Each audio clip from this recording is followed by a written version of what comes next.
Bismillahirrahmanirrahim. Alhamdulillahirabbil alamin. Nahmaduhu wa nasta'inuhu wa nastaghfiruh wa na'udzu billahi min syururi anfusina wa min sayyiati a'malina.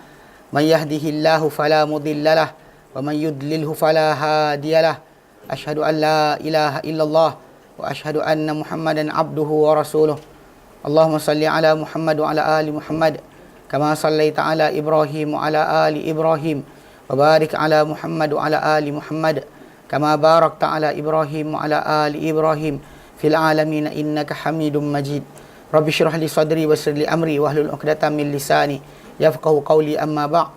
Alhamdulillah, kita bersyukur kepada Allah kepada kita kumpul lagi insya-Allah meneruskan kelas pengajian kita berkenaan dengan tafsir maudhu'i biasa surah Quran, dan kita dalam potongan yang ketiga dalam bahagian yang pertama itu surah Al-Baqarah. Itu berkenaan dengan penafian dakwah Ibrahim AS dan pembersihan dakwah baginda daripada apa yang dakwa oleh golongan Yahudi dan Nasrani.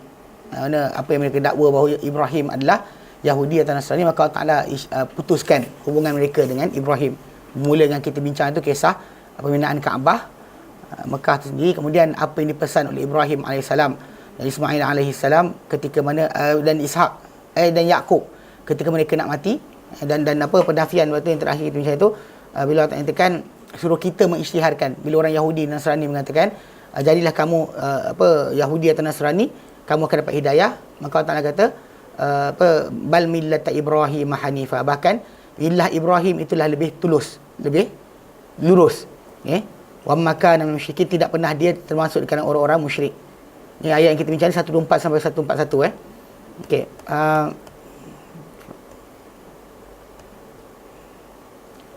Okey, hari itu sampai perenggan yang ke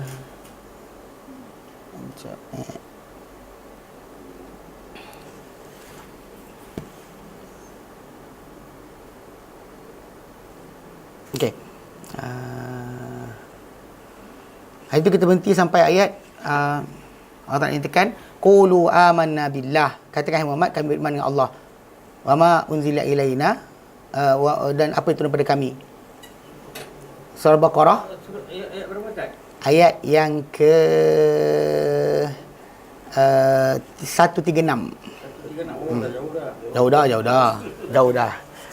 Kalau rasa-rasa tu boleh buka recording. Recording ada insya-Allah. 136. Jadi ini tafsir ringkas. Nanti kita ambil pengajaran akidah, kemudian hukum syarak, kemudian tentang adab dan akhlak yang ada dalam ini, dan juga pengajaran yang ada dalam ayat-ayat yang kita bacakan ni.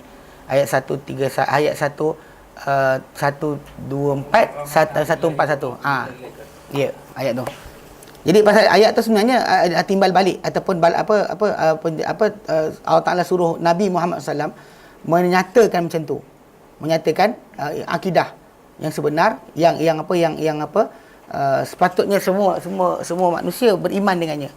Dan kita tahu, kita sebutkan itu berkali-kali, kita kata bahawa beriman dengan semua para anbiya, tapi patuh hanya pada Muhammad SAW. Kata kita bukan beriman, maksudnya kita kena ikut semua. Macam kita lah sayang abah, sayang mak, tapi dalam keluarga tu bapa yang kena mengatur. Dan kalau kata taat semua sekali, salah juga taat abang, taat akak, taat semua sekali, tak boleh. Dia tak boleh. Kan? Macam dalam keluarga kan, macam kita sayang semua, tapi macam isteri taat suami dia. Kalau dia taat pak saudara dia, mak saudara dia, onyang dia, onyek dia semua sekali, habislah. Dan itu sebab kenapa ketaatan kena pada satu. Adapun sayang pada semua. Tapi dia macam para anbiya tadi, macam kita beriman, percaya semua tadi telah datang dari Allah Subhanahu Wa Taala. Sebagaimana dinyatakan dalam Al-Quran Karim dan dinyatakan oleh Nabi SAW. Kemudian, tapi dalam masalah konteks ikutan dan kepatuhan, kita tumpu kepada Muhammad SAW sahaja. Sebab baginda adalah Rasul yang terakhir.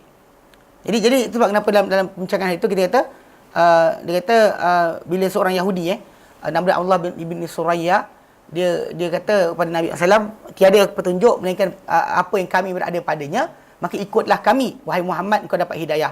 Maka berkata Nasrani macam tu juga.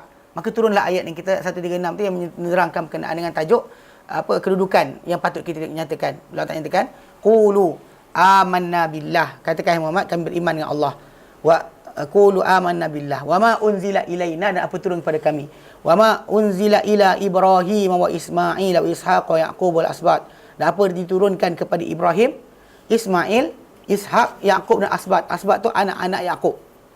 Yusuf termasuk di antaranya lah. Wa ma utiya Musa wa Isa dan apa diberikan kepada Musa dan Isa. Wa ma utiyan nabiyyuna min rabbihim, dan apa diberikan pada nabi-nabi dari Tuhan mereka. Mereka beriman dengan semua. La nufarriqu baina ahadin minhum, tidak akan beza-bezakan di antara seorang pun di kalangan mereka. Sebab kenapa persoalan macam siapa lebih aula, siapa lebih utama, nabi mereka lebih hebat, tidak boleh keluar dari mulut seorang mukmin. Kalau orang musyrik atau orang ahli kitab suka mempersoalkan nabi terhebat mana satu dan sebagainya, kita umat Islam diajarkan supaya melafazkan la nufarriqu baina ahadin min rusulih, kan? Tak ada kita beza-bezakan. Tak ada kita lebihkan ini kerana keturunan kita, tolak itu kerana bukan keturunan kita. Tolak ikut yang ini kerana dia berjaya, kata ini bagus, cakap yang itu tak bagus kerana dia gagal. Sedangkan semua para anbiya kita tahu bahawa sebelum daripada Ibrahim, sebelum daripada Musa alaihissalam, bangsa yang mengikuti para rasul tu adalah sedikit. Sebelum Musa sedikit. Yang sikitlah seorang, dua orang, kan puluhan orang, belasan orang saja pengikut pada para anbiya. Jadi bermula daripada Musa, ikutan tu adalah ramai. Yang pengikut adalah ramai. Dan memang start dari Musa AS, kegangguan yang payah diperolehi oleh para nabi tadi bukan daripada orang kafir sahaja, tapi daripada kaum sendiri. Kaum dia sendiri, bukan kaum yang tak mengaku beriman. Kaum yang mengaku beriman tu yang paling banyak masalah. Yang mengatakan beriman tapi mempersoalkan. Mengaku beriman tapi tak nak ikut. Itu kenapa dalam konteks kita ni, umat Islam, kita mengaku beriman dan aturan kita jangan jadi macam Yahudi. Yang percaya tapi lawan. Percaya tapi tak nak ikut. Percaya tapi sekian. Semua sekali lah. Itu asas dia. Berbeza dengan sebelum daripada Musa alaihissalam. Semua pertentangan para anbiya dan rasul adalah dengan orang yang kafir yang tak nak percaya. Yang kata rasul tadi penipu, pembohong, dan juga orang yang mengadakan dongeng dan sebagainya. Adapun lepas Musa alaihissalam, orang tu mengaku dia rasul, mengaku dia nabi, tapi lawan, tolak, cakap A dia buat B, cakap B dia buat C. Kan lain dia cakap, lain dia suruh, lain dia buat. Itu dia kata konteks yang berbeza. So dengan sebab itu bila kita semua para anbiya kita imani. Tak kita bezakan, wa nahnu lahu muslimun, kami kepadanya, itu kepada Allah Taala, muslimun, orang-orang yang menyerah. Orang-orang yang menyerah. Itu adalah kita panggil pengisytiharan atau syiar kita umat Islam. Jadi dihubungkanlah macam kita bincangkan itu, menghubungkan ayat-ayat berkenaan orang-orang beriman dengan manhaj kesatuan agama Islam ini pada semua zaman. Lalu diperincikan kepada mereka agama orang terdahulu, dan juga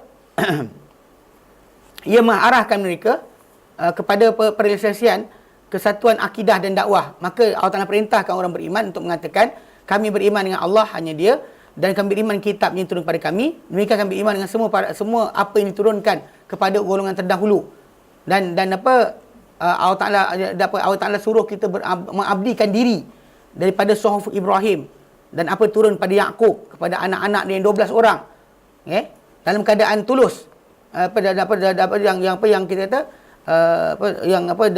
dalam bentuk semua sekali benda tadi memberikan panduan dan juga mengarah untuk anak-anak tersebut. Kan bila kita Yaqub nasihatkan anak dia macam mana, kan apa Ibrahim nasihatkan, kemudian juga apa turun pada diberikan kepada Musa dan daripada Taurat, dan diberikan Isa daripada Injil, dan di atas bentuk umum, wa ma utiyan nabiyyuna min rabbihim, dan apa diberikan kepada nabi-nabi sebelum daripada Tuhan mereka, sebelum daripada ini, semua sekali kami beriman. Semua apa yang datang dibawa oleh para anbiya yang terdahulu, dan tiada pada iman kami ini apa-apa pengurangan ataupun perendahan terhadap sesiapa pun di kalangan para nabi tersebut.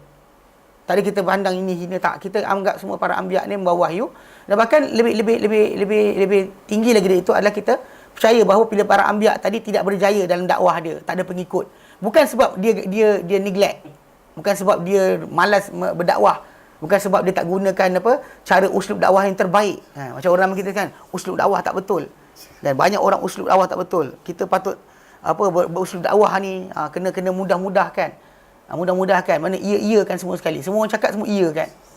Ini benda yang salah. Sebab tu para anbiya sebelum daripada awal masalah dakwah tadi, diorang ditolak oleh kaum ada sebab.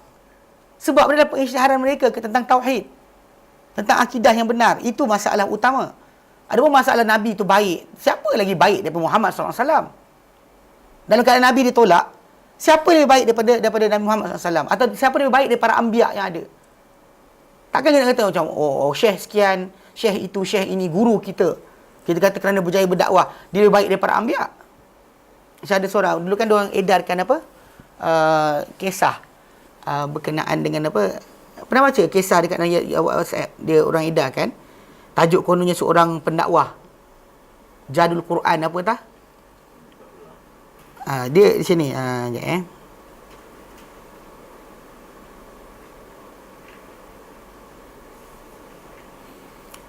Sekejap Jadullah Qurani. Dia kononnya orang dekat Afrika dulu. Ada seorang dekat Perancis. Ada seorang budak Perancis ni Yahudi masuk Islam, kemudian dakwah orang ke Afrika, juta-juta orang masuk. Kisah tu bohong. Kisah tu bohong. Bohong. Bahkan lagi best yang tengah kisah tu dia selitkan idea golongan liberal. Yang kata apa? Kat Perancis lah kononnya. Tak betul kisah betul. Tak wujud. Bukan kisah orang tak wujud. Sebab tahun yang dia hidup dia mati. Dia kata orang tu mati tahun 80-an. 86 ke? Tak. Mati tahun 2003. 2003 siapa tak ada gambar? Ya. Tahun 2003 tak ada gambar, tak ada apa, tak ada maklumat. Orang tak kenal lah pasal. Budak Kan, Yahudi. Kisah tu Yahudi. Dia kata Yahudi sebagainya. Konon duduk pergi mencuri dekat kedai pakcik roti orang Turki. Tapi hujung kisah tu dia ada sebut sikit. Dia kata kononnya ada tukar Tunisia, ada tukar pakcik tu Turki. Tapi dia kata antara benda tu, dia kata saya Muslim di tangan seorang lelaki yang tak pernah berbicara tentang agama. Tak pernah berkata kamu Yahudi, kamu kafir, belajar agama. Dan tak pernah kata pada orang tu kafir. Dia pergi masuk Islam dan 6 juta masuk Islam dekat Afrika. Itu kisah bohong. Itu kisah bohong juga. Dia kata mak dia masuk Islam 2005. Umur 8. 2 tahun lepas anak dia meninggal. Anak dia meninggal tahun 2003. 2003. Anak dia. Filem ada dibuat. Tak ada. Tak tahu siapa dia ambil. Tak wujud. Orang tak wujud.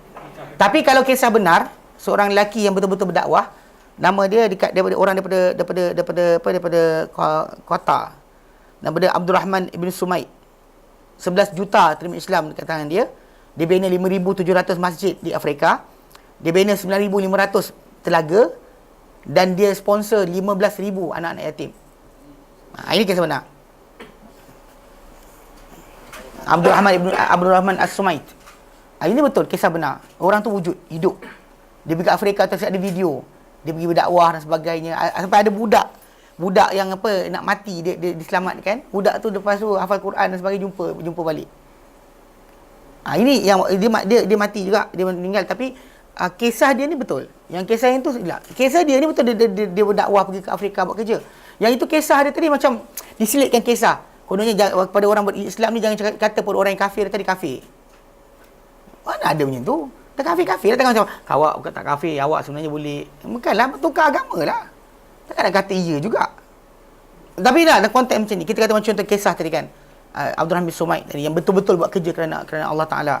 Memang dia berjaya buat apa dakwah di Afrika tadi sangat dahsyat. Tapi tetap dia takkan mengatasi para anbiya. Ini kena faham. Tidak ada siapa boleh kata diri dia lebih baik daripada mana-mana para anbiya. Hatta Yunus bin Matta, Nabi SAW isytiharkan, Nabi kata, janganlah seorang kamu ni merasakan diri lebih baik daripada Yunus bin Matta. Kita tahu Yunus sudah berbapak di Matta sebab Nabi sebut. Jangan seorang tu rasa dia lagi baik. Pasal Yunus AS tinggalkan kaum dia kan, sebelum Allah Ta'ala arahkan. Dan kemudian dia ditelan oleh ikan. Dan kaum dia Allah Ta'ala terima taubat. Dan konteks tersebut itu untuk pengajaran kita sahaja. Bukan untuk mengatakan ada orang mungkin lagi baik daripada anbiya. Nobody, tidak ada siapa lebih baik para anbiya. Pasal Allah Ta'ala pilih para anbiya. Dan pilihan Allah Ta'ala tak pernah pilih pada orang yang lesser. Mesti orang yang paling terbaik, the best person ketika zaman berkenaan, orang paling baik. Orang paling hebat pada zaman tersebut. Itu orang yang dipilih. So para anbiya tadi tak ditentang oleh kaum dia dengan benda-benda pelik. Dia kata kau gila kot, kau sekian kot, benda bapak kami tak pernah cakap pun, kau datang benda baru. Dia kan cakap itu. Tapi dari masalah fizikal para anbiya tadi, masalah kecerdikan dia, kedudukan dia, semua sekali para anbiya adalah mulia. Tidak ada seorang pun di kalangan mereka ni yang hina. Tidak ada seorang pun Tu kena jaga bab ni. Pasal banyak orang salah faham, dia ingatkan bahawa para anbiya ni tadi, yelah ada orang mungkin lagi baik dari Nabi. Mana ada? Tapi dalam masa yang sama, bila para anbiya tadi lebih baik, tidaklah maksudnya bila dia berdakwah tak ada orang ikut, maksud dia gagal dan dia salah. Tak. Sebab semua para anbiya adalah mulia. Dan bahkan bila gagal ni mereka tadi untuk panduan kita, bukannya kerana Allah Taala jadikan benda tersebut untuk mengatakan mereka tak bagus, kamu lagi bagus. Itu masalah, problem yang timbul. Bila ada orang menyangka dia lagi baik para anbiya. Nabi ini silap uslub, yang ini tak pandai dakwah. Adalah pula macam tu. Bukan pelik kan? Bukan tempoh yang panjang kan? Apa pencetus ummah kan? Da'i ke main pancut-pancut air. Kan? Apalah. Paintball lah apa kan. Nak main benda tu boleh, time lain lah. Apalah. Tahulah, cakap banyak ni kan orang kata kita ni pula. Tapi masalahnya apa? Masalahnya tak dikurangkan seorang para anbiya. Itu ijtihad dia. Bahkan semua mereka dalam iman ni di atas tapak yang satu. Kaki yang satu. Dan kami tidak membezakan antara seorang pun dengan mereka. Maka mereka adalah pimpinan bagi orang Islam. Orang-orang yang menyerah pada Allah Ta'ala. Siapa yang Islam menyerah pada Allah Ta'ala, maka pemimpin utama mereka adalah para anbiya. Dan kita di atas hidayah mereka ni, kita mendapat petunjuk. Kita akan menjadi seorang Islam. Kerana ayat ini, dia kata, dan sesungguhnya ayat ini, ayat kita baca tu, 136 tu, dia menghimpunkan, dia kata, usul iman. Usul iman. Okay? Dan menjelaskan kesatuan hubungan dakwah Islam dengan setiap apa yang dibawa daripada Allah Ta'ala. Maksudnya setiap apa dibawa Allah Ta'ala semuanya satu. Semua dakwah yang satu. Cuma syariat akan berbeza ikut zaman. Mana zaman setiap para anbiya tadi berbeza kaum dia, berbeza bangsa dia. Maka sebab itu kenapa setiap para anbiya diberikan mukjizat berlainan. Bahkan untuk cara pun berlainan. Macam ada nabi yang contoh macam Nabi Syuaib terkenal dalam dakwah dia kepada kaum dia, masalah kaum dia suka tipu timbangan. Kelentong timbangan. Kaum Nabi Hud, kaum Ad. Ini kaum dia adalah kaum yang berlagak sombong, dia kuat. Dia kata man asyaddu minna quwwah. Siapa kuat dari kita? Di situ.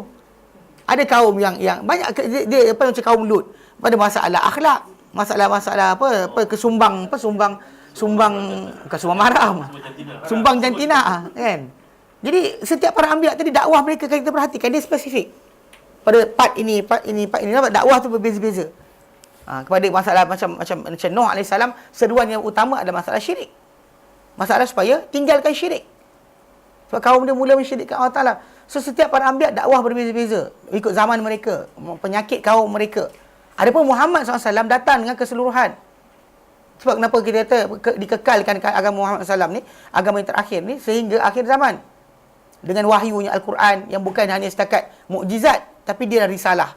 Sehingga para anbiya dahulu, mukjizat dia lain, risalah dia lain. Apa yang para anbiya tu dibawa oleh para anbiya tu, dia bukanlah sama dengan mukjizat dia. Ajaran dengan mukjizat lain.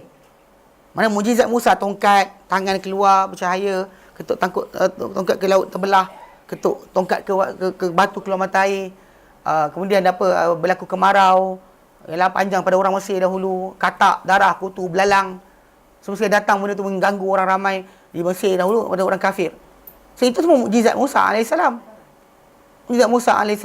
Tapi risalah dia adalah Taurat. Kan Isa macam tu juga. Tapi Muhammad SAW, Quran itu risalah, Quran itu mukjizat. So dikekalkan sampai hari kiamat. Yang tangan Nabi keluar air tu. Itu benda yang sedikit. Yang itu benda tu berlaku hari tu, siapa nampak, siapa tak nampak dengan cerita.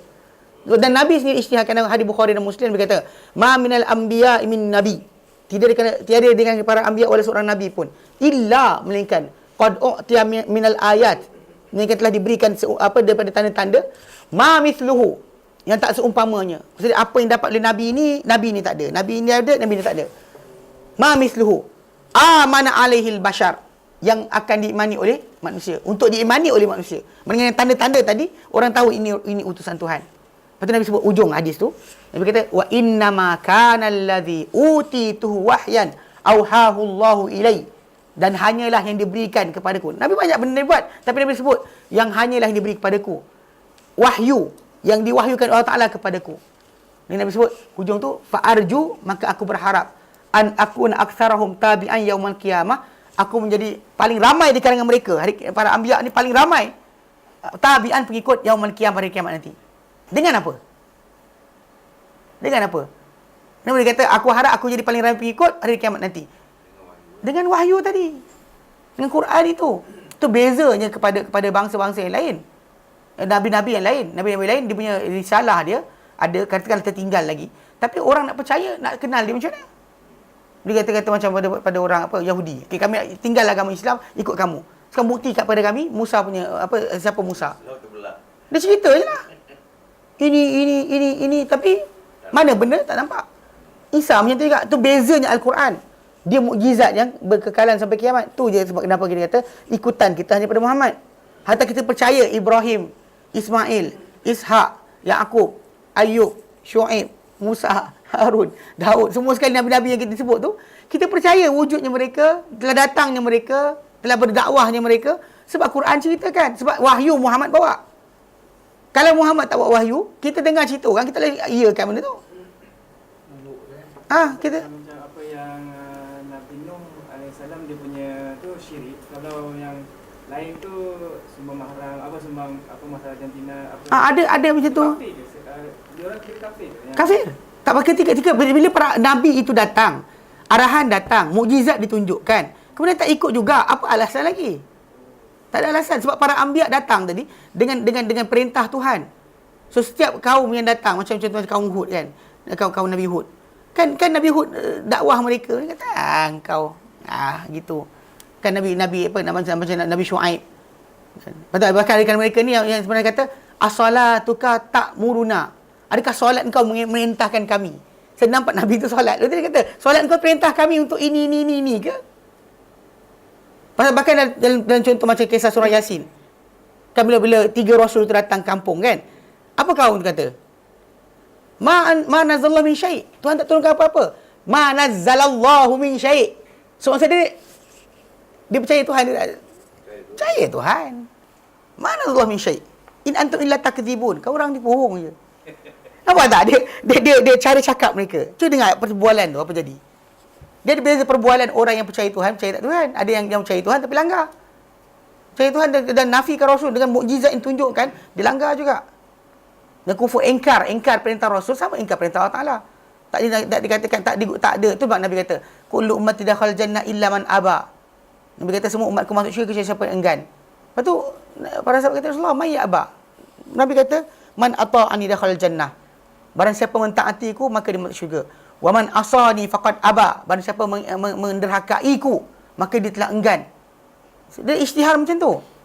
Pembahagian tersebut memang dalam macam ada timbul persoalan macam pembahagian Al-Quranul Karim tentang orang manusia masuk syurga neraka ni kan. Dan surah Al-Waqiah sebut 3. Muqarrabun, ashabul yamin, ashabul shimal. Lepas tu hadis Nabi yang SAW sebut 73 golongan. Sebenarnya ayat tersebut dan hadis itu tidak bertentangan. Kadang-kadang ada orang kata macam kenapa sibuk kita tumpukan kepada 73 golongan tu, kita lupakan pembahagian Al-Quran. Quran bukan bahagikan kumpulan manusia. Itu masalah nikmat syurga, azab akhirat. Sebab disebut muqarrabun dan ashabul yamin ni, ini kumpulan masuk syurga. Dan Allah Ta'ala cerita dalam surah Al-Waqiah tu, nikmat mereka dapat.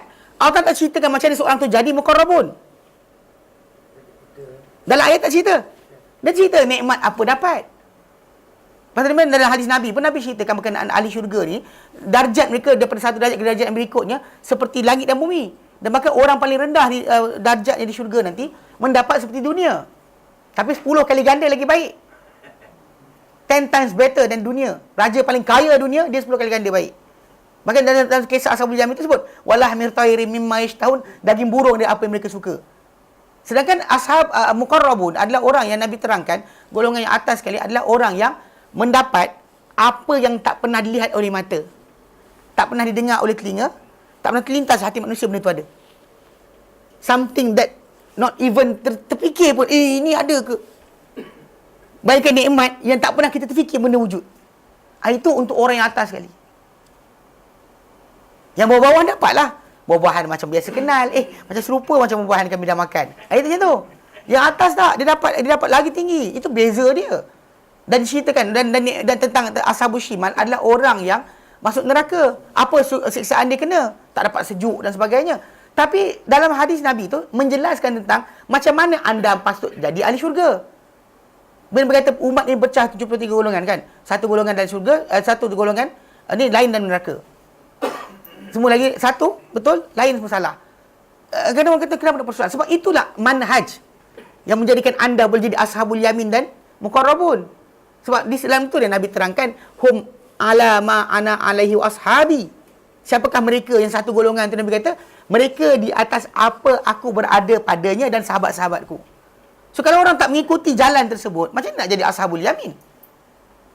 Apa lagi muqarrabun? Kan? Nak lepas macam mana ashabul yamin tak lepas? Sebab tu kenapa dalam konteks ini jangan dilagakan Quran. Quran tak dilaga dengan hadis. Ditaufikkan dengan hadis. Dan pecahan tadi tidak salah pun. Mana apa Quran sebut tiga. Dalam hadis Nabi sebut 73 tadi, itu pada umat Muhammad ni supaya berjaga-jaga dalam masalah tata cara dan disiplin mereka dalam belajar, dalam memahami, dalam beramal. Sebab manusia ni ada sumber salah. Ada salah faham. Kan? Sumber betul lah tapi salah faham. Baca hadis sahih tapi salah. Macam golongan Khawarij kan. Dia baca Al-Quran tapi dia tak faham. Dia sampai sini je.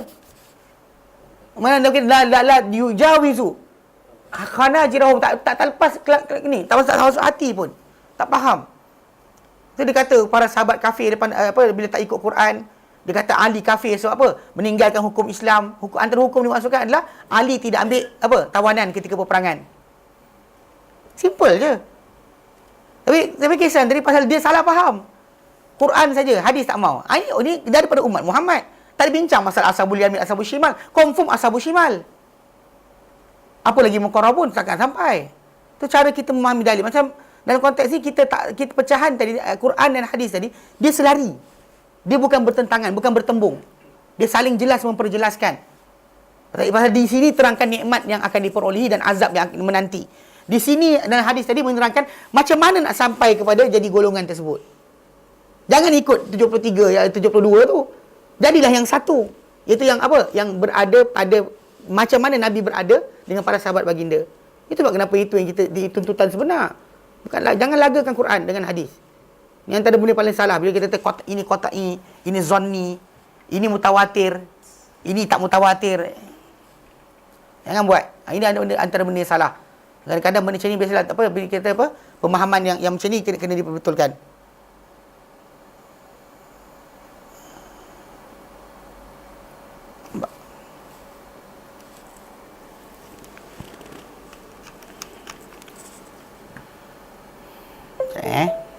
Okey. Kena lari sikit. Jadi bila kita sebut tentang tajuk ni, dia kata apa? Dia kata lagi dia kata ayat ni mengusul, dia kata menjelaskan kesatuan hubungan di antara dakwah Islam dengan semua apa yang datang dari sisi Allah Subhanahu Wa Taala. Apa datang daripada Allah Taala semua datang dengan satu bentuk yang sama. Satu bentuk yang sama dan juga tidak berasing-asing. Cuma kita teranglah kita beriman dengan semua tapi patuh hanya kepada satu. Itu beza dia. Dia bukan, benda ni bukan rumit sangat nak difahami. Sebab ada orang kata tak payahlah macam tu. Aduh macam ni. Kan dia jadi macam tak puas hati kan. Tapi saya rasa saya ingatkan gitu gini kan. Sebenarnya benda tadi bukannya susah. Dan dia sebenarnya pasal kita terangkan, pasal ada orang dia lagakan tau. Dia kata tengok Nabi ni kata macam ni. So siapa lagi hebat? Kita tak pernah bincang macam tu. Cara kita memahami dalil, cara kita memahami nas, cara kita beriman tadi, kita beriman dengan semua tapi patuh hanya satu. Itu adalah jelas. Macam kita terangkan berkali-kali nanti dalam surah Al-Imran kan, datang Allah Taala ayat 81. Kan semua para anbiya sebenarnya diperintahkan supaya mereka mengambil ikrar untuk beriman dan bantu Nabi kalau Nabi datang. Ini fakta. Ini qat'i, bukan zanni. Kan? Ini mutawatir kan. Memang semua para anbiya kena ikut Muhammad SAW. Kalau Muhammad datang, kena tinggalkan ajaran diorang, ikut Muhammad. Itu Nabi sebut dalam hadis baginda. Nabi kata, laukana Musa hayyan. Kalau Musa hidup, lama wasi'ahu illa ayyattabi'ani. Maka tak ada ruang untuk dia kecuali kena ikut aku. Itu beza dia. Jadi kita fahamkan dalil itu dengan kultural konteks. Jangan jadi macam setengah orang Islam tadi terkena dengan dakwah orang Kristian. Kena beriman dengan ni, iman dengan semua para anbiya. Cari panduan daripada Bible ke untuk faham tentang kerohanian, cari panduan daripada Hinduism ke, cari panduan daripada Buddhism ke. Kerana semua tu Nabi, maka ada panduan juga dalam tu. kutiplah cahaya-cahaya wahyu di situ. Cocok mata. Mana boleh? Kan? Jangan sekali-kali macam tu. Pasal memang semua para anbiya datang, tapi mereka semua dah kena refer dengan tu. Al-Quran muhaiminan, menjadi pengatur cara dan juga pengawas ke atas semua wahyu yang terdahulu. The latest one kita ikut. Sibuk yang dulu, tapi dulu. Hari tu kata, dia jumpa dengan di BKL, dia nak saman je. Hari tu kata lain, ni kata lain. Try cakap tengok, macam itulah keadaan dia. Sebab Allah Ta'ala lebih berautoriti banding di BKL. Dalam konteks masalah agama kan, bila Allah Ta'ala sebut, ma nansakh min ayatin aw nunsiha. Apa yang kan dulu kita bincang dulu dalam pertolongan yang kedua. Ma nansakh, apa kami mansuhkan min ayatin, daripada sebarang ayat. Aw nunsiha, atau kami lupakan ia. Na'ti bi khairin bi khairin minha aw mithliha. Kami datangkan dengan yang lebih baik daripadanya atau seumpama dengannya.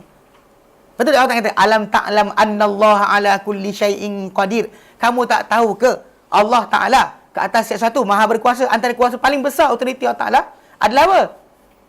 Menentukan apa patut daripada dan tak patut dari syariat. Menukar ganti apa yang patut dan tak patut daripada agama. Bukannya masalah ini, tapi kejap kata macam ni, kejap kata macam ni. Ayat itu kadang-kadang saya dengar ada orang tu. Suka cakap ini, dia kata, hari tu kata boleh, ni kata tak boleh pula. Kenapa boleh? Kejap tak boleh, kejap boleh. Sibuk kan? Macam anak kita, anak-anak lah. Kita tak boleh pergi. Hari tu apa kata boleh? Tak boleh pergi. Hari tu apa bagi? Dia akan sibuk hari tu.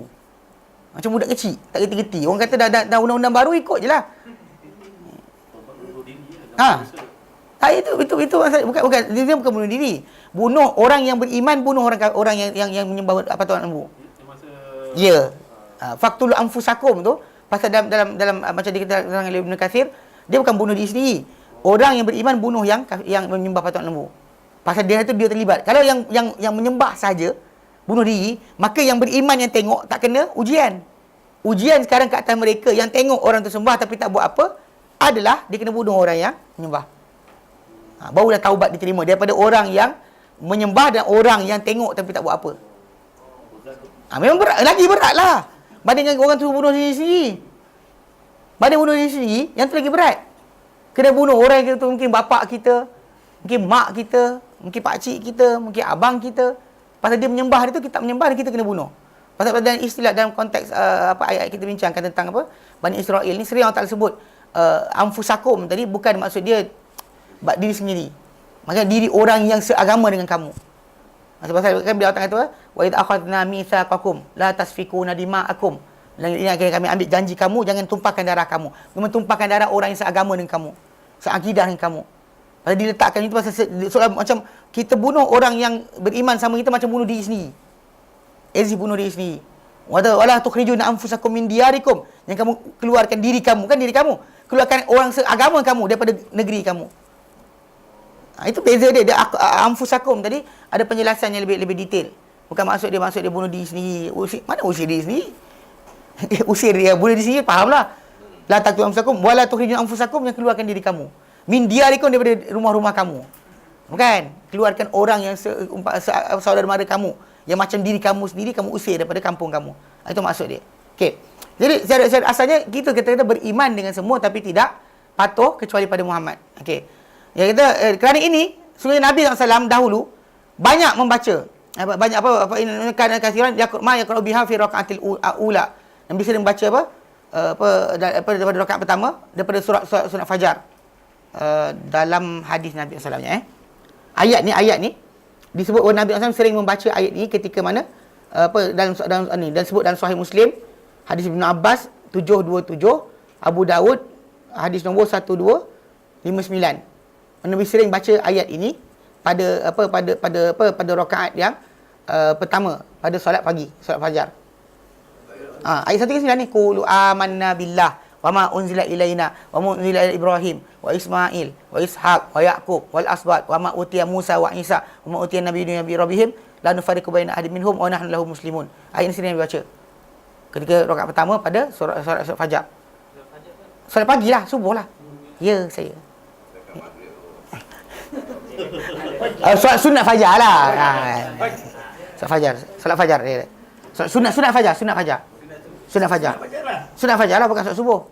Solat sunat fajar. Okay? Ini adalah akidah kita dan inilah manhaj kita. Kerana sungguhnya beriman Kerana iman orang-orang terdahulu, sebenarnya beriman beriman orang-orang terdahulu dengan satu iman sebagaimana iman kita. Okey, dan maksud dia kat sini, macam dekat sini Allah Taala letakkan bila lepas ayat tu ayat 137, fa in amanu bimithli ma amantum bihi faqad ihtadaw. Jika mereka beriman dengan seumpama apa kamu semua imani dengannya, faqad ihtadaw, maka mereka telah mendapat petunjuk. Fa in tawallaw, maka jika mereka berpaling, fa innama hum fi shiqaq, maka sungguhnya mereka dalam pecahan. Fasakfikahumullah, maka akan mencukupkan kamu, hai Muhammad, terhadap mereka Allah Taala akan jadikan kamu tak perlu lawan mereka, tak apa. Biarkan mereka. Fasakfikahumullah wa huwas samiul alim, sungguhnya dia Maha mendengar lagi Maha mengetahui. Okey, ayat 137 ni, ni penjelasan dia. Dia kata dia kata sungguhnya ini akidah kita dan manhaj kita, dan jika sekiranya beriman orang terdahulu, iman seumpama iman kita, maka sungguhnya mereka telah merealisasikan kebaikan dan petunjuk untuk diri mereka. Maksudnya golongan yang terdapat kitab sebelum kita, kalau iman macam kita. Tapi kita dekat sini adalah para sahabat.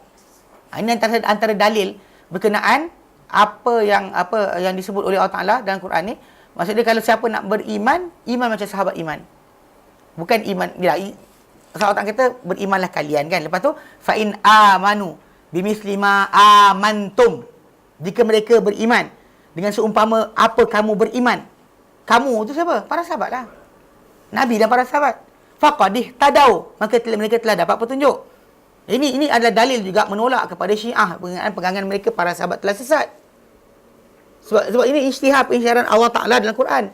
Kalau mereka beriman macam kamu beriman, dan kamu tadi bukan Ali seorang. Kamu tadi bukan hanya Fatimah sahaja dengan anak-anak dia. Kamu tu ada semua sekali. Fa in amanu bimithli ma amantum bihi. Jika mereka beriman seumpama mana kamu beriman, faqad ihtadaw, maka mereka telah menunjuk, maka telah disaksikan untuk diri mereka kebaikan dan petunjuk untuk diri mereka.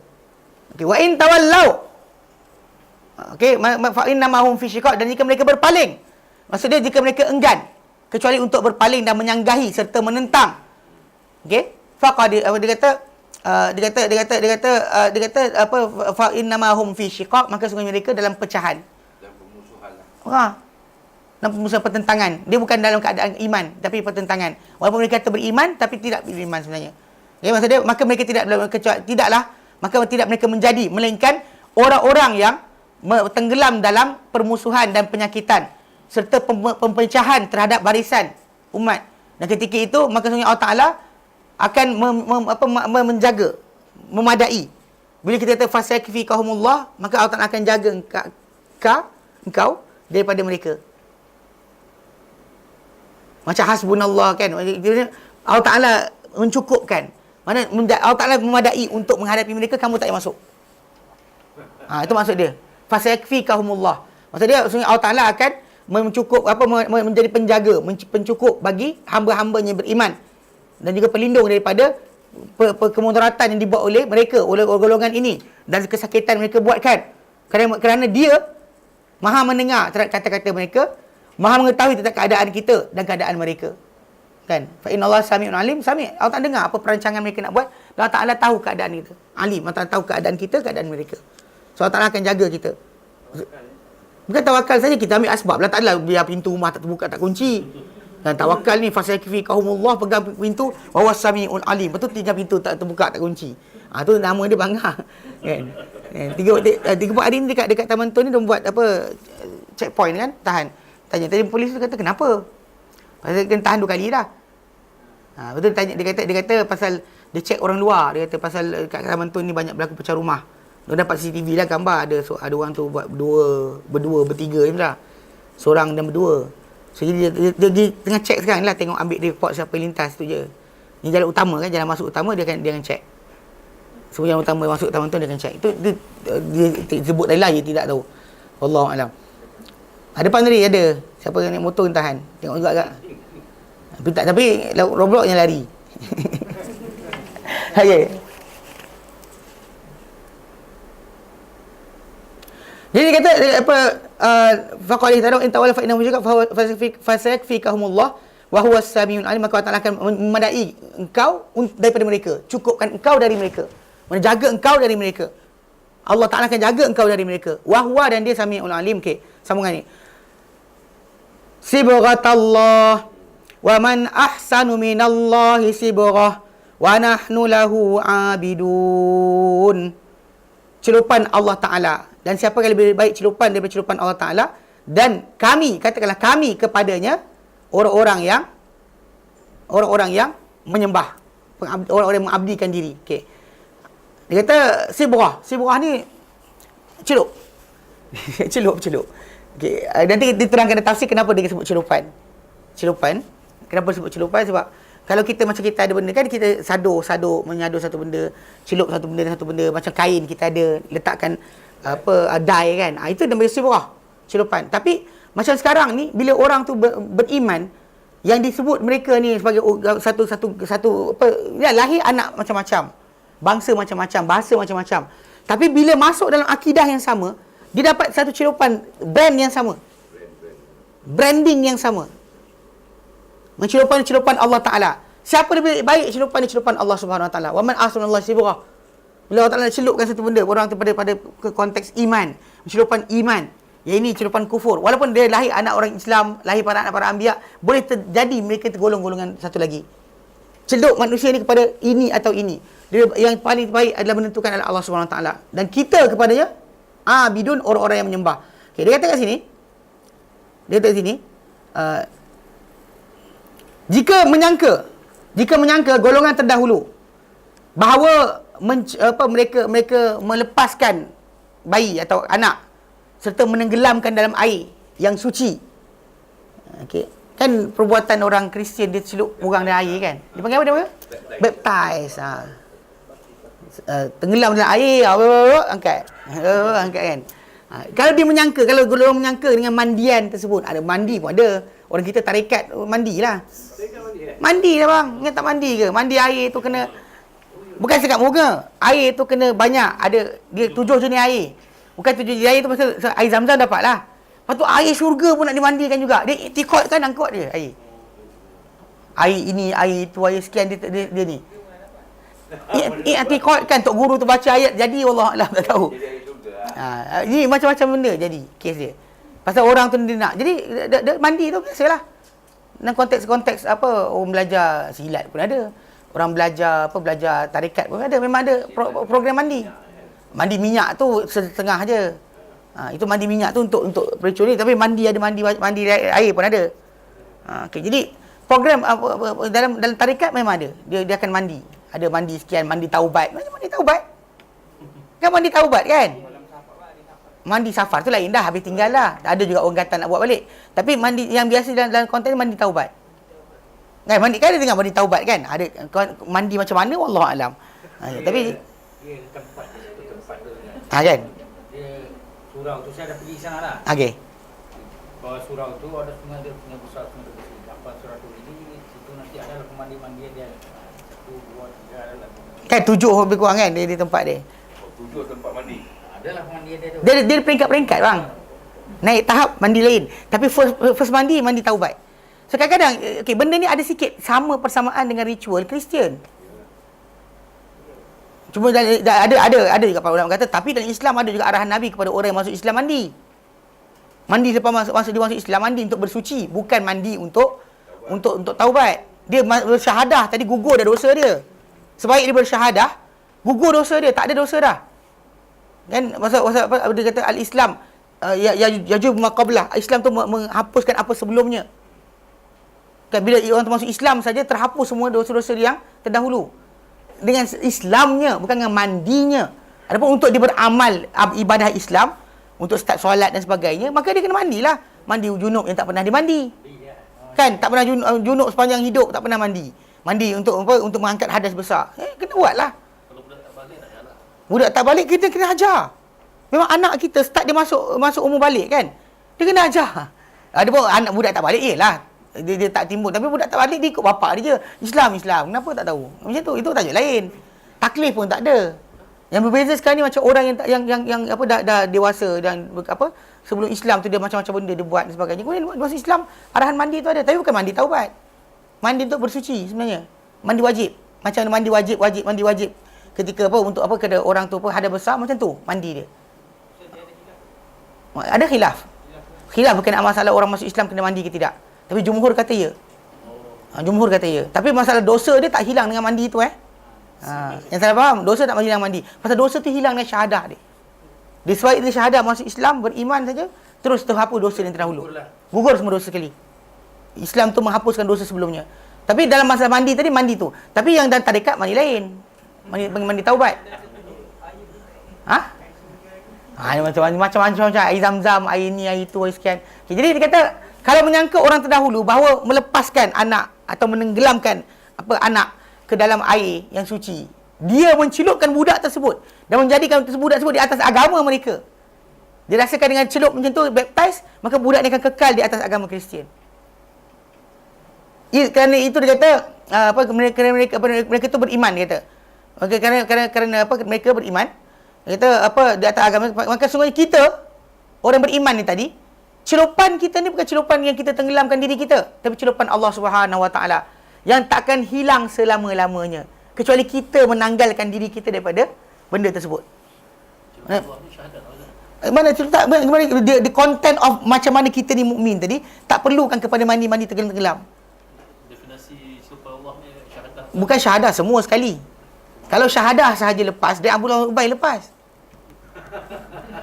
Tak pasal orang macam salah faham, dia kata syahadah satu benda, masalah amal satu benda lain. So kadang kata syahadah dengan lisan. Memang dari segi hak Islam, hak dunia, hak duniawi, betul terpelihara nyawa dia, harta dia kan daripada gangguan.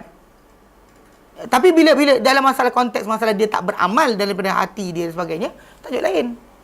Sebab tu Allah bin Ubay dia munafik, dia faham munafik. Solat belakang Nabi lagi.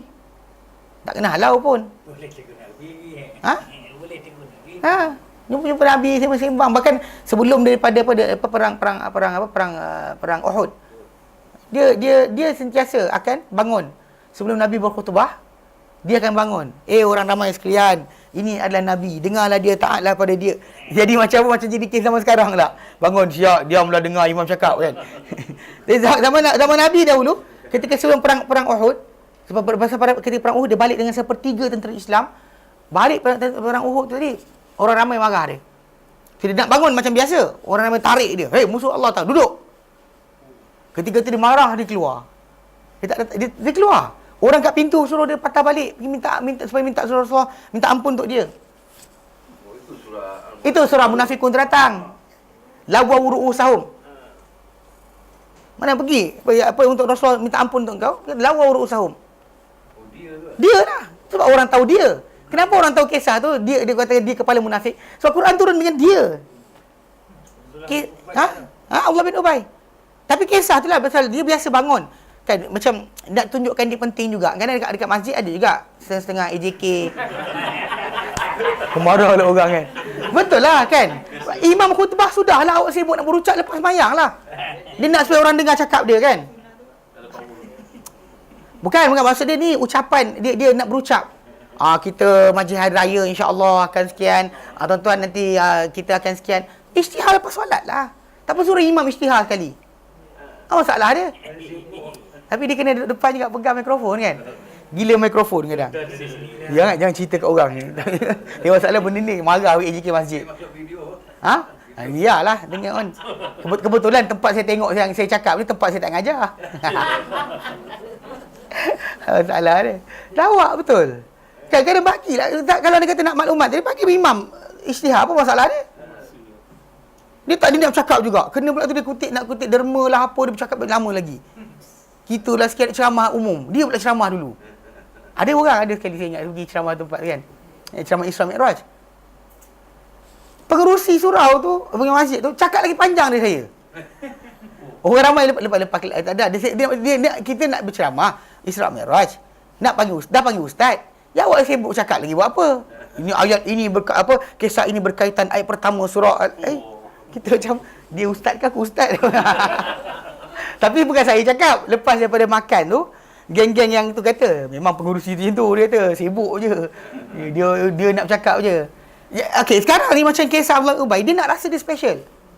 Konon dia jadi presenter untuk Nabi. Bukan dia kecil-kecil depan-depan dalam solat. Ada sebelum solat Jumaat. Lebih dia. Ya, lebih-lebih. Sampai last sekali tu lah, orang start tarik dia, tak nak bagi dia bercakap. Start bila dia balik perang Uhud dengan sepertiga tentera Islam. Tentera Islam pergi tu kurang. Jumlah 1/3 lari. Patah balik. Itu selepas pemanah tu turun lah. Ini tak sebelum lagi. Sebelum Sebelum lagi. Balik. Bukan sebelum lepas tu. Dia lari awal lagi. Dia orang biasa orang munafik ni lari on the way. Nanti bagi, ya Allah, tak ada hal lah. Patah balik. Dalam perang Badar jadi kisah sama. Perang Badar pun kisah 313 tadi yang keluar tu, orang munafik patah balik. Dia bawa balik, patah balik. Tu dalam perang Ahzab, awak tak nak cerita. Perang Ahzab dia minta izin balik. Yalah, dia minta izin lah. Sebelum pertempuran mula berlaku dah minta balik dah. On the way pergi tu dia minta balik. Rasulullah ada hal kat rumah. Oh tahu tadi ya, balik. Setiap kali peperangan dia akan lari. Perang Uhud lari 1/3. Ketika tu dengan dengan kematian yang banyak 70 orang lah. Ketika itu di kalangan umat Islam, ketika tu dia tak dibenarkan bercakap lagi. Ketika tu dia lari keluar masjid. Bila orang tahan dia kata suruh minta Rasulullah minta ampun, dia tulis kepala lawa ru'usahum. Itu soal munafikun tu cerita dia lah. Kisah dia lah. Kata-kata dia ketika balik daripada perang Hunain. Yang dia cakap kita perang Hunain, itu semua sekali direkodkan oleh Al-Quran. So benda-benda macam ni kita kata dari pergi syahadah dia syahadah lafaz. Tapi masalah amal semua benda lain. Sebab tu Islam ini bukan hanya setakat ni, dia iktikad dan amal. Pelafazan syahadah tadi menghalang darah kita dia diganggu oleh orang lain. Hatta kalau dia dah syahadah, tak halal darah kecuali dengan hak. Walaupun dia orang tu minum arak, tak halal darah dia kecuali dengan hak. Dibuat apa sekalipun. Apa hak Islam benarkan dia dibunuh, itu saja. Lain dari itu tak dibenarkan. Tak dibenarkan dia dibunuh. Tak dibenarkan ditumpahkan darah dia. Pasal dia ada kehormatan. Dalam Islam, itu yang kisah Usam bin Zaid kena tegur dengan Nabi SAW bila dia bunuh orang lelaki yang mengatakan La ilaha illallah. La ilaha illallah. Dia bunuh juga. Walaupun orang tersebut daripada segi mata kita pun akan anggap orang tu sebenarnya lafazkan kerana takut. Dia bunuh orang ni. Lepas tu bila dah rasa panah pedang tu nak kena kepala dia La ilaha illallah. Usama bin Zaid pancung je. Dia teruskan juga. So bagi dia syahadah pelafazan kalimah tauhid itu untuk lepaskan diri. Tapi Nabi kata apa? Nabi kata tak belah dada dia. Keluarkan jantung tengok ada ke tidak. Nabi kata macam mana kau nak buat dengan la ilaha illallah bila datang hari kiamat nanti. Itu dalam masalah konteks Islam. Masalah layanan orang Islam sama Islam dengan syahadah tadi jalan. Bila orang telafazkan syahadah, bagi salam dia kita kena jawab. Dia jemput kita kenduri kita pergi. Dia mati kita iringi jenazah dia. Itu antara benda kita kena buat. Mana dia bersin kita kena sebut apa yarhamkallah. Hak muslim kata muslim tu berjalan. Tapi bila konteks berkenaan dengan masalah iman, masalah dia dengan Allah Taala, takkan lepas. Syahadah itu jalan. Sebab kenapa celupan Allah Taala tadi dia merangkumi kepada akidah dan juga amal. Bukan hanya setakat lafaz mulut.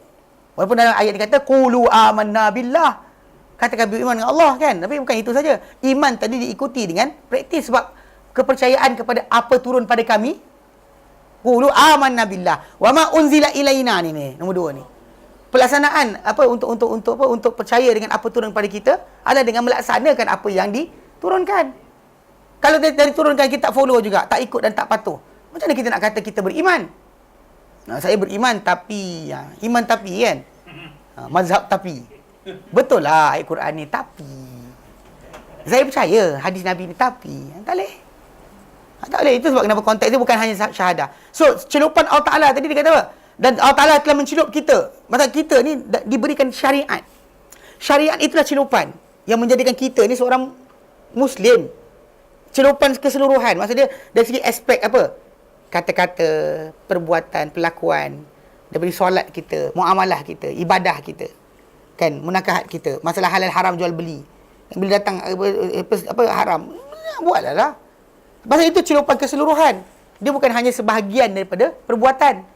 Berkenaan perbuatan percaya, ya, semua berkata kami beriman. Okey. Berkenaan dengan apa yang kita panggil apa? Pelafazan itu orang Yahudi pun mengaku. Orang tanyakan ayat kita bincang dahulu.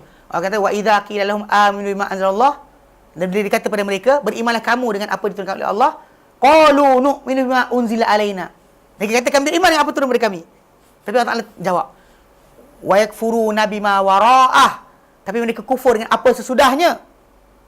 Pasal mereka dalam kitab yang mereka terima, suruh beriman bukan sekat dengan kitab itu, dengan apa sesudahnya. Tapi bila datang yang sesudahnya itu Quran, mereka tak iman. Allah Ta'ala jawab balik. Bila kata idza qila lahum aminu, bila dikata kepada mereka berimanlah kalian bima anzalallah, dengan apa turun Allah Ta'ala. Qalu, mereka berkata, nu'minu bima unzila alaina, kami beriman apa turun kepada kami. Wa yakfuruna bima wara'a, tapi mereka kufur dengan apa sesudahnya. Wa huwal haqqu, sedangkan ia adalah benar, musaddiqul lima ma'ahum, membenarkan pula apa di tangan mereka. Allah Ta'ala jawab, qul falima taqtuluna anbiya Allah, katakan Muhammad pada mereka, kenapa kamu bunuh nabi-nabi Allah min qabl, sebelum ini, in kuntum mu'minin, kalau kamu beriman, kenapa bunuh nabi. Yang surah Al-Baqarah, dan potongan kita bincang dulu dalam ayat yang tak tahu ingat nombor ayat, tapi ialah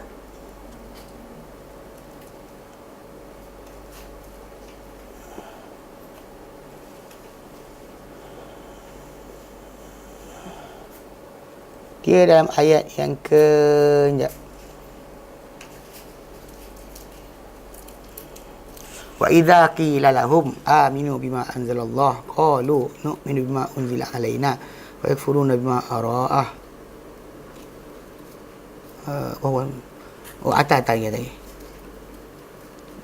Tapi kita potongan kedua lah dalam bahagian yang kita bincangkan.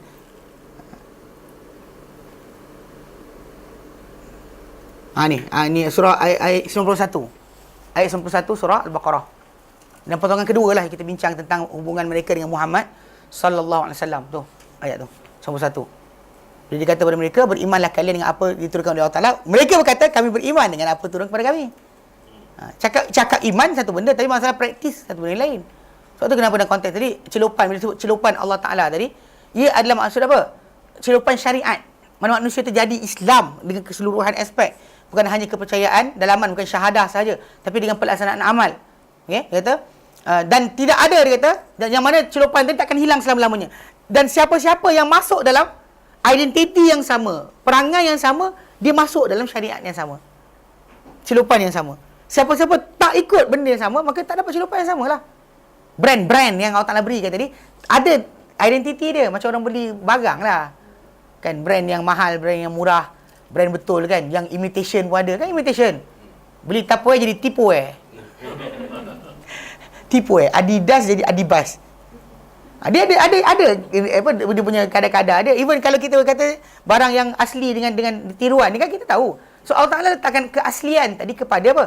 Keseluruhan teks apa yang Allah Taala terangkan tentang sifat mereka. Tu celupan Allah Taala. Tu brand Allah Taala letakkan. Yang takkan hilang selama-lamanya. Whoever beramal dengan brand sebut, dia akan kira tergolongan sama. Tak kira bangsa apa, zaman mana dia lahir. Tak ada kita kata ini untuk para sahabat je. Kita zaman kita lain lah, kita tukar agama. Tak boleh. Okay? Dan tidak ada yang lebih baik daripada celupan ini.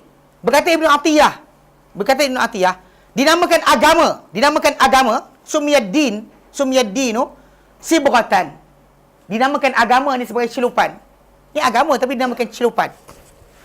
Brand. Okey. Isti'aratan, ialah sebagai pinjaman, dia kata. Min haitsu tazharu a'maluhu wa simatuhu 'alal mutadayyinin. Kerana dari mana dia kata akan zahir amalan-amalan agama dan tanda-tanda agama ke atas orang yang beragama tadi. Dia bukan kopiah. Bukan jubah. Dia masalah tadi ibadat seperti Nabi ajarkan, solat seperti arahan Nabi, puasa seperti arahan Nabi, menjaga mata seperti arahan Nabi, akhlak seperti arahan Nabi. Dia kena keseluruhan. Ada orang yang kata akhlak kena jaga. Bab berkenaan masalah cium kubur, dia buat juga. Jumpa waktu nisan gitu-gitu gesel-gesel muka. Serius. Dia masa dia ambil bahagian akhlak, dia tinggal masalah akidah. Ada tu ambil akidah, tinggal akhlak. Kan akidah ni punya baik. Mulut la ilaha syarikalah. Macam ampeh kan, mencarut dan sebagainya, suka-suka hati dia. Ini ada timbal balas. Sebab tu kenapa Islam tadi dikira keseluruhan. Zahir agama tadi pada amalan dan juga tanda pada orang yang beragama tadi. Macam kita boleh dye warna merah. Sebab apa kita kata dia telah dicelup warna merah? Tak nampak warna merah. Jaga biru. Biru lah. Ni celup biru ni. Celup merah. Apa tu biru ni bang? Ini merah. Awak tak nampak. Kalau Kasyaf nampak merah. Itu gila lagi. Kan? Merah tu merah lah. Celupan agama tu bila kita masuk, keluar balik tu kita nampak. Macam Muslim itu apa? Dia dengan celup dengan perangai. Tingkah laku. Dengan akhlak. Bukan hanya setakat satu bahagian. Akidah. Mulut lah. Ilah syarikat. Ada seorang kita ingat. Dekat Mekah tu. Driver bus. Driver bus kat Mekah dia kalau dapat orang luar. Macam orang Syria ke orang bangsa lain ni. Okey sikit. Tak banyak sungai. Dia kalau dapat driver tu orang Saudi. Aduh. Perangai dia la ilaha illallah. Dia sekali apa ada abang-abang tu orang tu datang kan. Dia kata apa? Akidah insya-Allah okey. Tapi pasal ada orang jual kayu kokak dan sebagainya, dia halau yang tu je. Orang jual kayu ni, kayu itu kan. Bagi untung. Dia tak untung-untung pun dia jual orang untung. Kan? Jadi bila dia halau orang tu, dia kata ini mengarut dan sebagainya. Betul abang tu kata dengan saya, akidah bagus, akhlak astagfirullahalazim. Kan? Itu masalah dia. Dia bagi dia. Ha? Dia bagi. Ya, cara macam tu. Dia tak ada adab. Tak ada separuh benda tu tak ada adab. Sebab macam tu cara dia macam kes kalau Tuan Haji dijemput makan dekat kundi kahwin orang Arab, dia akan campak makanan gitu je tau. Dia akan bentang seprah. Kan? Lepas tu dia beli roti campak-campak, faham? Anggur prak. Daging play. Sama sekali tu ada orang kedutaan Malaysia pergi ke satu kenduri lah. Geng Badui ni ajak makan kan. Pergilah. Lepas tu bila campak-campak makanan, budak tu cuit mak dia. Mak, diorang tak suka kita ke? Itu cara diorang cepat kan. Diorang tak pakai talam. Macam kalau beli umpat, dia baling umpat itu memang macam tu Ustaz. Itu biasa?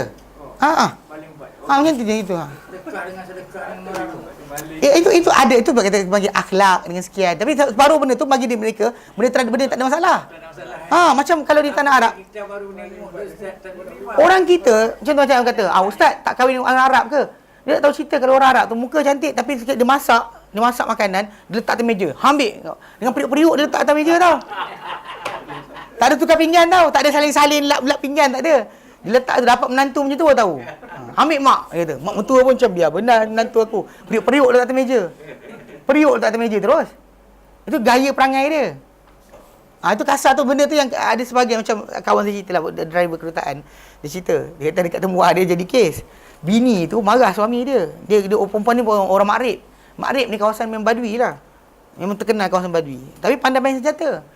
Jadi budak dia marah suami dia keluar bawa AK-47, dia tembak suami dia. Tapi tak tembak kena lah, tembak ke lantai. Suami dia lompat. Kisah benar. Kisah biasa. So, jadi dia macam masalah kasar tu lain. Nampak mata gitu-gitu. Gitu kan masalah juga. Macam Turki kan. Turki muka lawa tapi bahu dia lebar dari bahu kita lagi. Saya ingat kat Sudan kan, budak-budak Malaysia ni kan suka dengan perempuan cantik. Lepas tu dia tunjuk perempuan tu. Ni cantik dia kata. Lepas tu tengok bahu ni lebar dari bahu saya lagi. Kalau ditolak gitu akan jatuh. Kira tadi tak sama, culture tak sama. Sebab kenapa bila kita tengok bangsa-bangsa dunia ni kan, apa-apa tengok pusing-pusing dia kata bangsa juga yang elok. Kan macam orang Afrika, dia tengok orang Afrika sendiri, dia kata itulah cantik. Mujur tak jadikan setiap orang tu mata pada cantik tu pada mata tadi. Dia tidak dia subjektif kepada siapa yang tengok, orang mana tengok. Kalau kena semua tengok rambut oren baru nak kahwin, tak kahwin manusia. Semua nak rambut oren. Tapi ayat tu keluar dumb blonde. Kenapa tak tahu. Tapi mungkin ada orang kata sebab pasal kumpulan perempuan yang perang rambut ni suka bogil dan sebagainya. Mudah sangat bagi duit terus tanggal baju. Bodohlah nama dia. Kan pantang sikit kan bagi duit je tanggal. Apa tinggal? Tak ada kehormatan dan sebagainya. Tu bezalah tu bagi dumb blonde. Bukan kita gelar. Mak Saleh yang gelar. Yang jawab yang ada kan. Miss apa yang dia jawab benda yang dia cakap ni Ratu cantik. Miss America ke apa tak. Dia jawab. Orang tak faham dia cakap apa. Orang tanya soalan lain. Yes, globalization bla bla bla bla bla bla bla bla. Orang kata dumb blonde lah. Tu dia bagi dumb blonde. Itu cerita dia. Allah alam dia tidak. Semua orang cerita sana. Baik. Dia kata pasal dia kata akan dia di mana nyata terang amalan agama dan tanda agama pada orang beragama. Sebenarnya nyata, kama yazharu as-sabru fi thawbi wa ghairihi. Mana nyatanya celupan, warna celupan tadi pada kain atau pakaian dan selainnya. Sebab tu dipanggil celupan Allah Taala. Saduran, ada orang terjemah sadur tak celup. Sebab bila celup warna ini keluar merah-merah lah. Sebab tu agama tu adalah celupan. So whoever yang dia celupan agama patut zahir pada dia tanda agama. Kalau dia kata dia berkata beragama tapi tak ada zahir pada tanda agama, dia masalah lah. Belum kena celup tu. Belum kena celup lah tu. Tak macam mana kita kata kalau budaya tu macam akidah yang sahih, lepas tu dia akhlak dia boleh jadi kasar tu. Adakah zaman dahulu pun memang macam tu budaya? Bukan, dia sini tau, macam Arab. Ada dia interpretation of panggil apa? Macam Nabi sendiri pun puji bangsa kabilah yang lain. Dan engkau ada kelembutan sebagainya. Sebab orang-orang Arab ni yang bela unta tu kasar. Kasar, perangai dia kasar. Macam lah. Okay. Tapi benda ni pada part diorang tak kisah.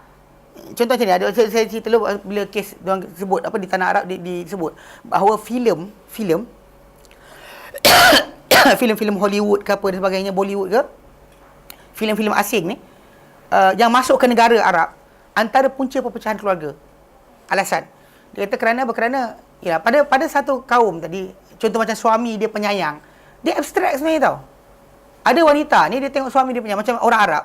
Dia bukan bila suami dia sayang dengan bunga, dengan apa kek, tak.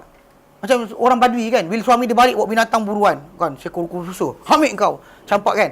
Dia kata suami aku sayang, bagi rusa seekor. Kan, dia nampak itu sebagai sayang. Yang orang sekarang nak bunga bukan makan pun. Tapi pasal kes Romeo and Juliet, Juliet kan, duk gayut kat ni. Yang suami tu keluar kan, sanggup berjam-jam dan sebagainya, sanggup pun susah ataupun apa mengharung lautan apa untuk tangkap ikan untuk jual. Tak, itu tak romantik tu. Yang romantik tu adalah pegang bunga gigit, lepas tu gayut kat tepi tiang. Faham tak? Benda tu sebenarnya rosak sebab dimasuki tau. Macam tu lah, macam orang Arab tadi, dia redha dengan suami dia perangai macam tu. Macam kita lah, isteri kita. Kita redha dengan keadaan dia. Lepas tu datang dalam televisyen ajar, ini lebih cantik. Kita start. Tahu? Start compare, memang takkan rupa bini awak muka macam tu. Faham tak? Ini benda bahaya. Sebab kenapa benda-benda konteks masalah apa? Pendedahan diri kepada filem, kepada drama, gambar pelik kan. Macam apa ustaz lah gini, ustaz gitu. Tak ada ustaz gitu sebenarnya. Cahayalah cakap. Ustaz main SMS gila apa? Kan? Yang sekarang kan tu kan. Apa benda? Tak ada kerja lain ke? Start macam tu habislah. Portray. Jadi ada orang dia akan bayangkan, dia tengok suami dia ustaz tapi tak macam tu pun. Tak masalah. Faham tak? Dia macam tu tau. Macam orang tu nak tengok bini dia. Bini aku tapi tak macam tu.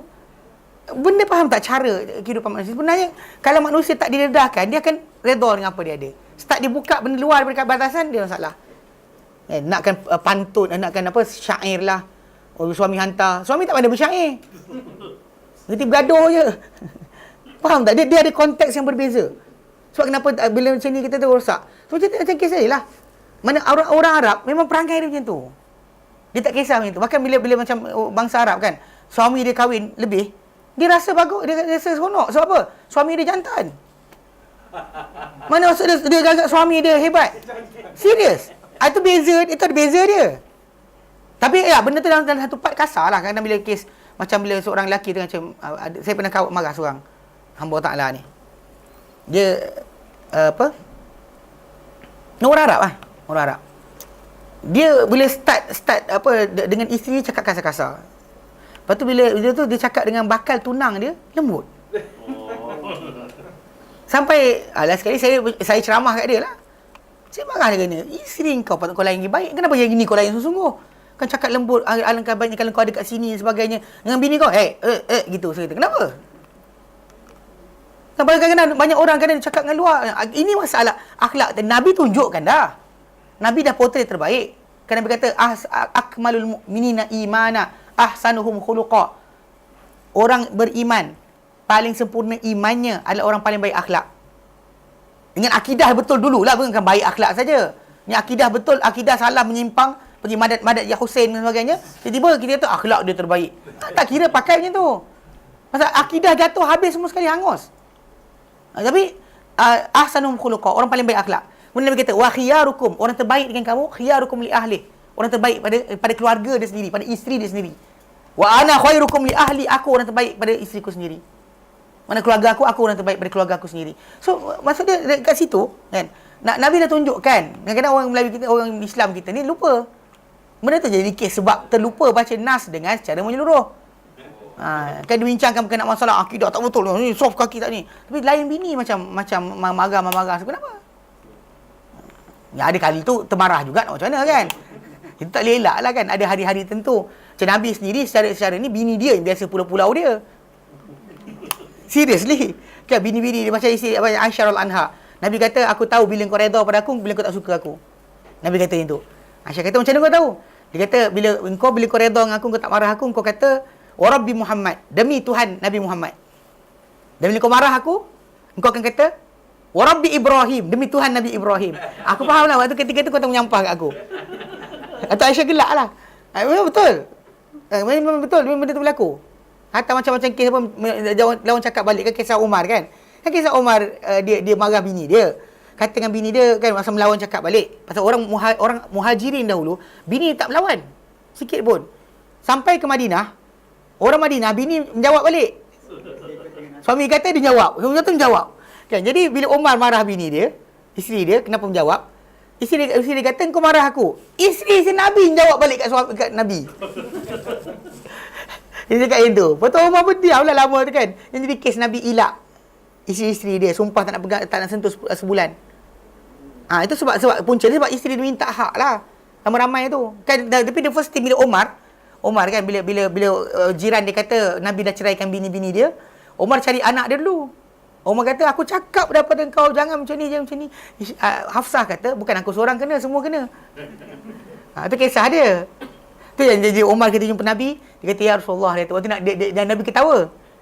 Dia kata, ya Rasulullah, dia kata kita dulu dekat Mekah, dia kata orang-orang ni Mekah, korang ini apa, bini takut dengan kita. Sampai di Madinah ni isteri kita belajar menjawab cakap kita balik. Nabi ketawa. Nabi ketawa, kita kata sambil tersenyum. Kata-kata Umar.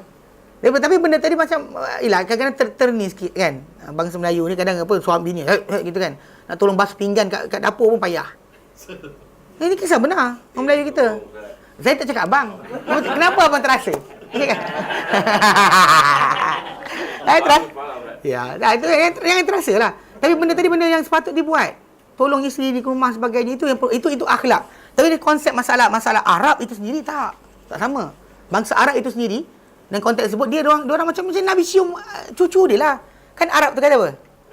Aku tak cium anak aku. Nampak tak? Ini Nabi tengah berdakwah mengajar tu, diorang masih lagi diperbaiki. Memang tajuk akhlak itu besar, tapi masalahnya akidah juga kena jaga. Islam ni celupan keseluruhan, bukan celupan sebahagian dia. Macam kain 3 bita kan, separuh merah, separuh hijau tak boleh. Dia kena semua sekali satu colour. Kalau sebahagiannya, ini tumpuk ikut apa sosialis, ini tumpuk ikut apa missionary, ini kesekian, tak boleh. Tak dibenarkan. Maka dia kata, maka sungguhnya dia telah mencelup kita dengan agama ini dan mengarahkan kita dengan ibadat kepada Allah Ta'ala. Hanya dia, tidak kepada pendeta, tidak kepada rahib. Itu yang berlaku pada agama terdahulu. Penyembahan kepada pendeta dan rahib. Zaman kita sekarang ni berlaku pada tok syekh dan guru-guru tarekat. Orang kata kalau saya mengajar, mesti orang kata asyik kutuk je. Dan saya kata benda tu betul. Duit habis, rumah tergadai. Tok guru kata anak murid kau kena bersihkan hati bagi harta. Tok guru pakai tak apa. Anak murid pakai tak boleh. Tok guru hati dah bersih. Adalah, tak senonoh. Nak ambil harta anak murid, tapi gunakan hujah-hujah macam tu. Ini benda-benda yang kita kata kena jaga. Banyak jadi ke zaman sekarang ni. Pasal mana teguran kepada bangsa Yahudi Nasrani tadi. Pasal diorang ketika dalam konteks ini, kalau kita buka dalam surah At-Taubah akan terangkan, ittakhadhu ahbarahum wa ruhbanahum arbaban min dunillah. Mereka ambil perintah-perintah rahib-rahib mereka bagi tuhan-tuhan selain Allah Taala. Mana apa yang rahib dan padri tadi kata, dan rahib dan pendeta tadi kata halal, walau Tuhan kata haram, dia akan langgar. Ini zaman kita sekarang lah. Nabi ajar kata jangan tinggikan kubur, jangan hias kubur. Dia kata tapi ada orang kata boleh. Ada orang kata boleh. Tak, dia ada kata boleh. Nabi dalam sekian ada kata boleh. Faham tak? Dia sentiasa ada kata boleh. Dan kedudukan itu sebiji macam mana dalam Kristian. Isa tak ajar, Musa tak ajar. Itu konteks dia tu kenapa celupan tu. Itu berkata celupan agama, tidak ada celupan yang tunggal. Tidak ada celupan lain-lain kecuali celupan agama. Itu yang benar, dan zahir pada perbuatan dan dan akidah perbuatan dan juga percakapan serta akhlak orang tersebut. Itu yang jelas baik bintis tu. Wallahu alam. Ini kita akan ada. Yep. 137. 136 137 kan? 37. Yang celupan 8 ke? 38 38. Celupan tu dia agama lah. Ya, agama. Bukan syahadah, agama. 138. Itu 138 Baik. Kejap lagi kita ada kuliah khas. Tinggalkan jejak sebelum pergi. Tinggalkan kesan sebelum pergi. Maksud dia tinggalkan, kalau manusia mati, harimau mati tinggalkan belang. Belang tinggal kat mana? Manusia berarti tinggalkan nama. Sekali kalau tinggal nama, maksud dia tinggalkan kesan-kesan yang baik, asal-asal yang soleh sebelum kita jasa pun tak juga. Maksud dia benar kebaikan untuk ikutan orang selepas ni sebelum pergi. Oleh Ustaz Sulaiman Nubah pukul 11.30 pagi. Sekejap lagi. 5 minit lagi 3 minit lagi. Allah sampai 1:30 dia. Ke sana. Wallahu alam. Sallallahu ala sayyidina Muhammad. Alhamdulillahirabbil alamin. Alhamdulillah anta astaghfiruka wa atubu ilaik. Assalamualaikum warahmatullahi wabarakatuh.